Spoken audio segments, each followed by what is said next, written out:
Hello everyone, कैसे हैं सब। खाना तो हम रोज बनाते हैं और खाते भी हैं, लेकिन कुछ खाने ऐसे होते हैं जो याद रह जाते हैं कि कुछ ऐसा खाया था कि मजा आ गया था। आज मैं पालक गोश्त की ऐसी रेसिपी शेयर करूंगी जो भी खाएगा याद करेगा। इस रेसिपी में बहुत से टिप्स के साथ साथ मैं ऐसी बातें भी शेयर करूंगी जिस पर हम आम तौर पर ध्यान ही नहीं देते। तो आइए शुरू करते हैं। पालक दो तरह की होती है, एक सादा पालक और दूसरी लाहौरी पालक। ये लाहौरी पालक है जिसके पत्ते इस तरह कट वाले होते हैं। इसका जायका भी ज्यादा मजेदार होता है और इसमें आयरन भी ज्यादा होता है। आप सादा पालक ले लें, इस रेसिपी से इंशाल्लाह दोनों ही बहुत मजेदार बनेंगी। इसके अज्जा देखकर ये ना सोचिएगा कि बस ये इंग्रेडिएंट्स डालेंगे तो पालक बन जाएगी। ऐसा नहीं है, रेसिपी को आखिर तक देखना पड़ेगा क्योंकि अभी ऐसी बहुत सी टिप्स शेयर होने वाली हैं जिनसे ये पालक गोश्त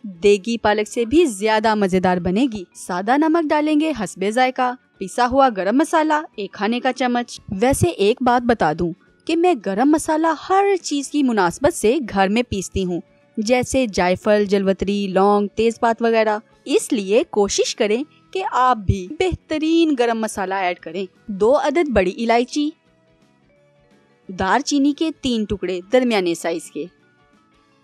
1 कप ऑलिव ऑयल का लिया है। मैं अपने हर खाने में जैतून के तेल को तरजीह देती हूँ क्योंकि ये हेल्दी है। 18 से 20 हरी मिर्चें ली हैं जो कि काफी तेज वाली हैं। क्योंकि ये सब्ज मिर्च की रेसिपी है लिहाजा इसमें सुरख मिर्च बिल्कुल नहीं ऐड करेंगे। आप टेस्ट के मुताबिक सब्ज मिर्चें तो कम या ज्यादा कर लें, लेकिन इसमें सुरख मिर्च ऐड ना करें वरना जायके में फर्क आएगा और ये इतनी मजेदार भी नहीं बनेगी। 1 कप दही डालेंगे। दही मिस ना करें क्योंकि ये इसका लाजमी जुज है। पालक को बारीक बारीक काट लें।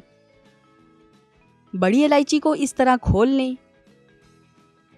हरी मिर्चों को आपने इस तरह बारीक बारीक काटना है। इसका ना तो पेस्ट बनाएं और ना ही साइज में बड़ा काटें क्योंकि बड़े साइज की मिर्च जिसके मुंह में आ गई बस इसको मिर्चें लग जाएंगी। इसलिए जरा ख्याल कीजिएगा जी। तो प्याज को एक साइज में बारीक काट लें। टमाटर काट लें। हाँ, लहसुन और अदरक पर अपना खूब गुस्सा निकाल लें और इसका पेस्ट बना दें। मैंने आधा किलो चिकन लिया है जिसमें सीना और लेग मिक्स है। सबसे पहले ऑयल डालेंगे और हल्का सा गर्म होने देंगे।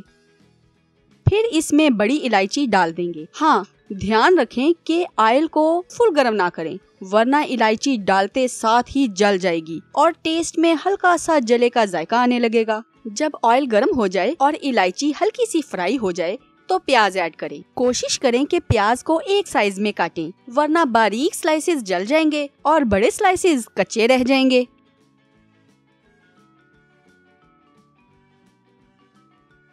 लहसुन और अदरक ऐड करते वक्त बहुत मोहतात रहिए। जैसे ही प्याज इस तरह जरा सा मुरझा जाए तो लहसुन अदरक ऐड कर दें वरना या तो प्याज जल जाएगा या फिर लहसुन अदरक एक्स्ट्रा फ्राई हो जाएंगे जो जायका खराब करेंगे। हल्का सा ब्राउन होते ही इसमें टमाटर ऐड कर दें। याद रखें अक्सर लोग मसाला भूनते वक्त थोड़ा सा पानी डाल देते हैं कि मसाला न जले, लेकिन इससे जायका बुरी तरह मुतासर होता है। ये देखें, अब हमारे मसाले में पानी डाले बगैर प्याज भी ब्राउन है, लहसुन अदरक भी नहीं जला और टमाटर भी मैश है।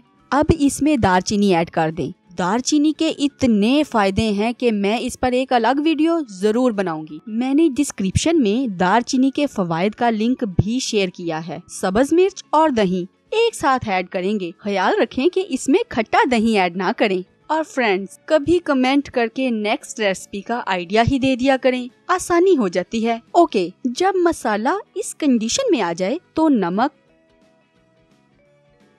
और चिकन ऐड करें। यहाँ चिकन अच्छे से फ्राई करने के 2 फायदे हैं। पहला कि चिकन अंदर से कच्चा नहीं रहेगा और दूसरा ये कि जो बास दफा खानों में चिकन फीका रह जाता है वो नहीं रहेगा। हरी मिर्च यहाँ ऐड करने से चिकन में हरी मिर्च का टेस्ट आएगा। यहाँ चिकन को तसल्ली से गोल्डन फ्राई होने दें और जब तक ये इस तरह बिल्कुल सोख्ता ना हो जाए इसे चूल्हे से ना उतारें। जी, तो अब पालक तैयार करेंगे। पालक का पानी जाया ना किया करें, इससे पालक में बहुत जायका आता है और ये बहुत हेल्दी होता है। जिन लोगों के हाथ पाँव सुन्न हो जाते हैं या सो जाते हैं इनके लिए ये आयरन रिच रेसिपी बहुत बड़ी नेमत है, इसलिए इस रेसिपी को शेयर जरूर कीजिएगा। और फ्रेंड्स, जब आप रेसिपी को लाइक और शेयर करते हैं तो दिल खुश हो जाता है। पालक गल जाने पर इसे पानी में चिकन में ऐड कर दें। इसके 3 फायदे होंगे। हमारे गोल्डन ब्राउन सोख्ता चिकन को गलाने के लिए अलग से पानी ऐड नहीं करना पड़ेगा। दूसरा, चिकन में हरी मिर्च के साथ साथ पालक का जायका भी रचेगा। और तीसरा, पालक का पानी इसके अंदर ही जज़ब हो जाएगा। इसे दम में पकाएं। जितना दम में पकाएंगे इतना ही जायका और खुशबू अच्छी होगी। कहीं जाना नहीं है, क्योंकि भुनाई हो जाने पर अलग से मसाले ऐड करने हैं ताकि हमारी पालक गोश्त और भी मजेदार बने। मैं इसमें 1 चम्मच गरम मसाला ऐड कर रही हूँ। बहुत मजे की खुशबू आ रही है। इसे डालकर 2 से 3 मिनट का दम दे दें और लीजिए, बहुत ही हेल्दी मजेदार पालक गोश्त तैयार है। देगी पालक गोश्त भूल जाएं और इसे बनाएं। अगली रेसिपी तक इजाजत दीजिए। अल्लाह हाफिज।